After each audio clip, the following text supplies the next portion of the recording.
floods you with memories. Maybe a photo or a toy or like a card or a coin you keep tucked in your wallet. You know what I'm talking about. Maybe a box of treasures or a whole journal. Well, I'm a very nostalgic person, so I have all of those things tucked away in different places in my life. I brought some of them today. And because we're in our final week in the Psalms of Ascent, these traveling songs that were sung by the ancient Israelites as they journeyed to Jerusalem to worship God, I have decided to bring a travel journal for these traveling songs.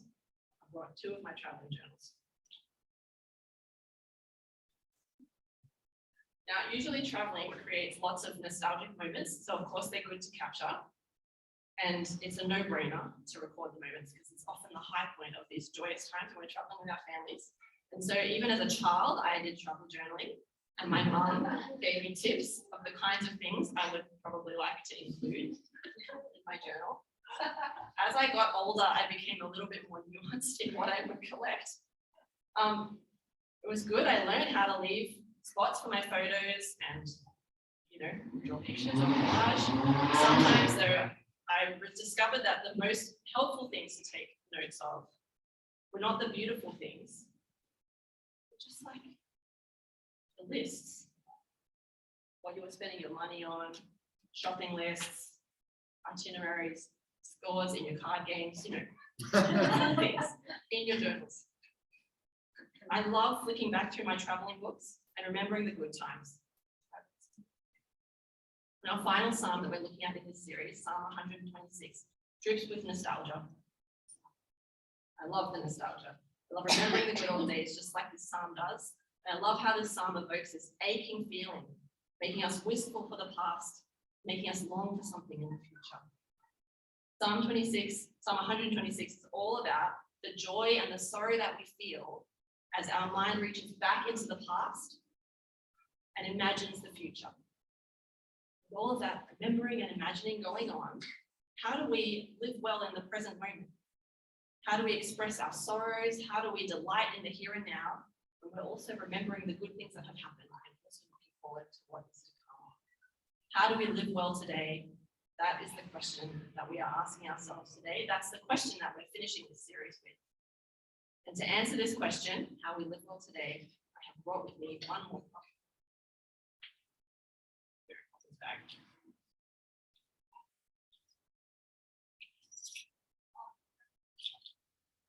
Okay.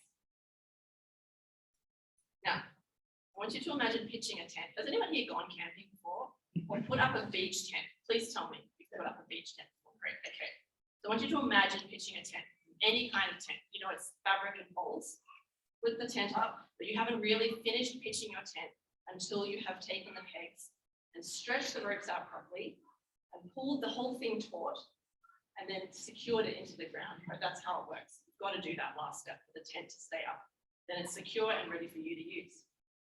Now, if you and I are like tents, our nostalgia for the past and our dreaming about the future are just like these tent pegs that keep us tethered to the ground. Our memories and our hopes kind of pull us in 2 different directions at the same time. We remember the past and we wonder about the future, and we live in the present moment. It's kind of how we move. And sometimes the way we've set up this tent doesn't work so well. We find that we might have no safe memories to anchor our past into, or maybe we're too scared to think about what's coming next in the future. We can become a bit lopsided one way or another. It doesn't stay up. But when our tent is put up properly, when our pegs are anchored the right way and they're balanced out properly, we find that we experience a good kind of tension. We can see our past and we can hope for the future, and we find that we're anchored somewhere steady. It's good to remember and it's good to dream. So as we reach back and remember the past, as we look forward to the future, how do we live well in the present moment? We're going to answer that question, how do we live well now? Coming at it from 3 different directions. We're going to think about, how did Israel live well like this? How did Jesus live well like this? And how do we live well like this today? Okay, we're going to be working through our psalm to do that. Psalm up there. All right, so first we think about how Israel did it. How did Israel remember the past and dream about the future? Well, we have it captured right here in Psalm 126, especially when we look at verses 1 to 3. We see Israel looking to the past. Verse 1, when the Lord restored the fortunes of Zion. When the Lord restored the fortunes of Zion, we were like those who dream. And to live well in the present moment, Israel must remember something specific about their past. You can see in all of those verses, there are two things going on that Israel has to do. They have to remember two things. They have to remember the actual things that God did. And they also have to remember the actual emotions that they felt. What did God do? Verse 1, God restored their fortunes. Verses 2 and 3, God did great things for them. Now, this psalm doesn't say exactly what great things he did, but it's very likely a reference to the Exodus out of Egypt, the greatest thing that God ever did for his people, Israel. He saved Israel from slavery. He helped them escape across the Red Sea. It's definitely the most restoration of fortune kind of moment that Israel ever experienced. And it is the event that all the nations around Israel talk about as they escape. Sounds like these great things that they're talking about. What did God do? He restored their fortunes and did great things. And how did Israel feel about it in the past? Well, it was awesome. They felt great about it. When it happened, they were like those who dreamed. Their mouths were full of laughter. They were full of joy. This moment was a core memory for Israel. It was their peak joy. God did a great thing, and they felt great because of it. That's Israel's past. But to live well in the present, Israel must also balance their attitude to the past with their expectation for the future. So what do they expect to happen? We see that in verses 4 to 6. In verses 4 to 6, there's a balance with verses 1 to 3. As Israel look ahead, they express again the emotions that they're feeling, and they articulate what they expect God is going to do, what actions God is going to take. So verses 1 to 3, they're looking backwards. Verses 4 to 6, they're looking forwards. And these two directions balance each other out. Israel felt like this, they will feel like this. They felt the joy, they will feel the joy. God has done this, God will do this. God has done great things, they will bring home a fruitful harvest. There's their future, so their past and their future. That's what's framing their current experience now. And with that tension, right, Israel is able to be honest with themselves and with God about the situation that they're in. They are suffering and sorrowing. They're weeping. But their sorrow is seen in perspective of both the past and the future. This means that Israel can, without any shame, talk openly about their tears and weeping. And there's no danger of them being overwhelmed by their sorrow. There's no danger of them being stuck in their disappointment, because they know God has brought them joy in the past and God will bring them joy in the future. This gives them a clear-sightedness for the present. They can name their sadnesses, respond well to disappointment, and live through their weeping. They know that their sorrow is not the beginning nor the end of their story. Psalm 126 shows that for Israel to live well in the present, no matter how difficult things get today, they need to simultaneously reach backwards to remember the great things that God has done and reach forward and hope for the great things that God will do. That's Israel. How about Jesus? How did Jesus go living well like this? Living in this kind of tension where you're pulled in two directions is a very hard balance to keep. To keep that balance of looking backwards to the past and forward to the future, all trusting God at the same time, is very hard to do. Our human tendency is to get lopsided one way or the other.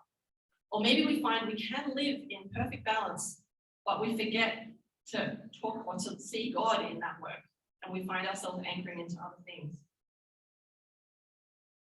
But Jesus wasn't like that. He was a very good Israelite. His mouth was full of joy, just like Psalm 126 describes.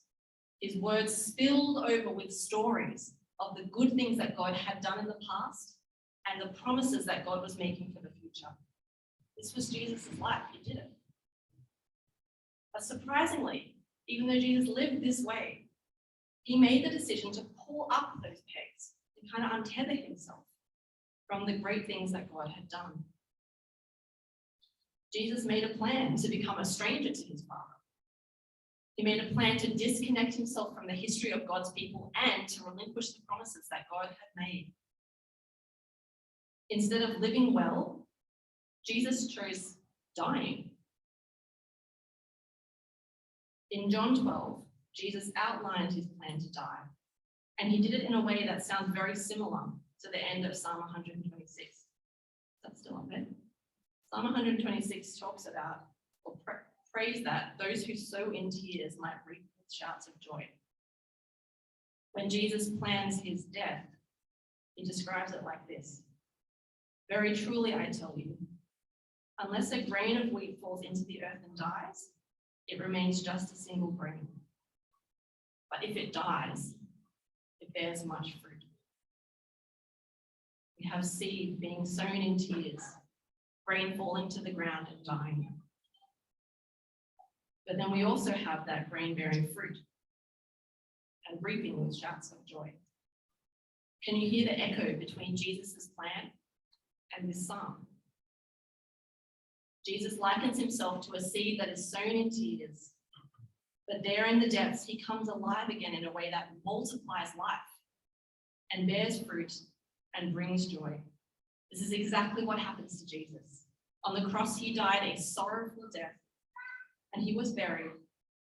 And then 3 days later, he rose again, stronger than death, and sharing his resurrected life with anyone who asks him to share it with them. And Jesus could have just turned up and lived a really good life. He could have been a really great example of living well, remembering well, hoping well, just living really well, you know? He did live well. Jesus is an inspiration. He is a great example for us to follow. But Jesus did more than live well. He did God's greatest thing. Jesus became the great thing that Psalm 126 points us towards. He died, he defeated death, came to life, and promises to share that life with us. Jesus became the great thing we remember, and he made the great promises that we hope. This brings us to our very final point. As we remember the past and as we imagine the future, how do we live well in the present today? It is hard to live well day to day. We all know it.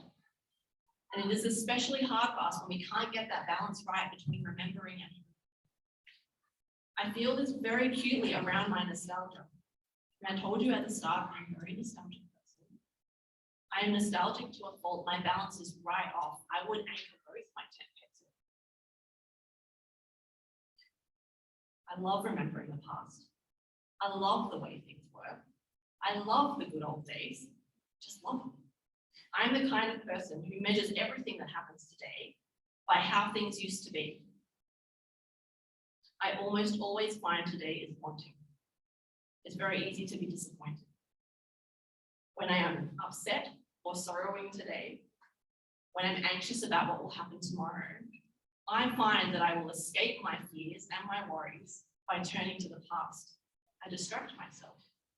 I will happily spend hours scrolling through old photos. I tell stories about the old times to avoid thinking about what will come next. It might not surprise you to learn, I am the kind of person who finds it hard to imagine new ways of doing things. When things are changing, I find it very easy to grumble. I don't think I know how to dream about the future. That's just me. I know other people do it. I don't know how. Every time I try to dream something about the future, it just tends to be a throwback to something that happened before. Friends, let me tell you, this is not a sustainable way to live. I exasperate a lot of people. I project a lot onto my children. I look at the past through rose-tinted glasses. And when I am sad and sorrowing, it can be very hard to know how to press on through my sadness without turning to the past for comfort. Now, I know not everyone is like me. I know there are people out there who are the opposite to me. people who lean this way. There are people who dream, people who are always on the move, trying new things, breaking with the past, people with ambition to seek change, people who are breaking the mold. I see you. You're usually the people I'm exasperating. But if that's you, you will know that this is also an unsustainable way to live. It is also very easy to be disappointed when we are only looking ahead to the future. Brothers and sisters, it's essential to have drive and direction, but we also have to remember what has happened in the past, to understand where we have been and how the past has formed us. Like Psalm 126 says, we need to be able to recognize the actual events that have happened and how they made us feel. To live well today, it is important to hold on to both the past and the future. As we hold that past and future in tension, there is an even more important thing we need to do. Living well involves anchoring both the past and the future in something solid. We need to anchor the past and the future in the great things that God has done and the great things God will do. We anchor our past and our future into the death and resurrection of Jesus. We look to the past, and for better or worse, we remember our own lives. But God tells us to look beyond our own experiences, beyond our own memories, and anchor our past in what Jesus has done in his death and resurrection. And we can look to the future.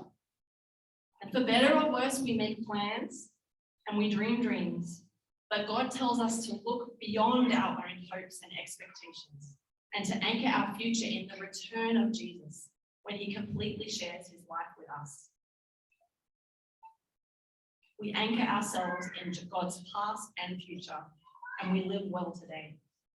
And so this question for you, brothers and sisters, are you living well today?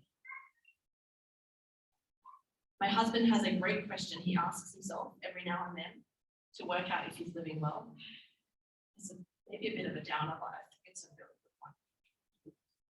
What has disappointed me today? What has disappointed you today? There are a lot of things that can disappoint us, from the trivial all the way through to the serious.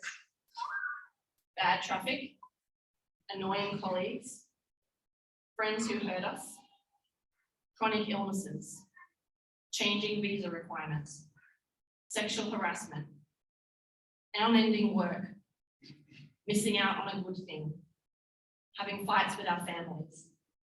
The list goes on and on and on. When we are not living well, when we are lopsided in one direction or the other, or if we find we are anchoring our story in something that is not Jesus, we will experience a lot of disappointment. So much that we experience today will never live up to our expectations, will never live up to our nostalgic memories, will never live up to our hopes and plans for the future. But when we know that our past is bigger than our nostalgia, and when we know that our future is bigger than our dreams, we live today with the clear sight and perspective of Psalm 126. We won't be free from sadness or disappointment, but we have the perspective to be disappointed by the right kinds of things, by the same kinds of things that would be disappointing Jesus. Are you personally inconvenienced? Are you not the best at something you're trying to do?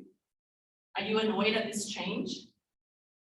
Maybe we might learn to find these disappointments less disappointing.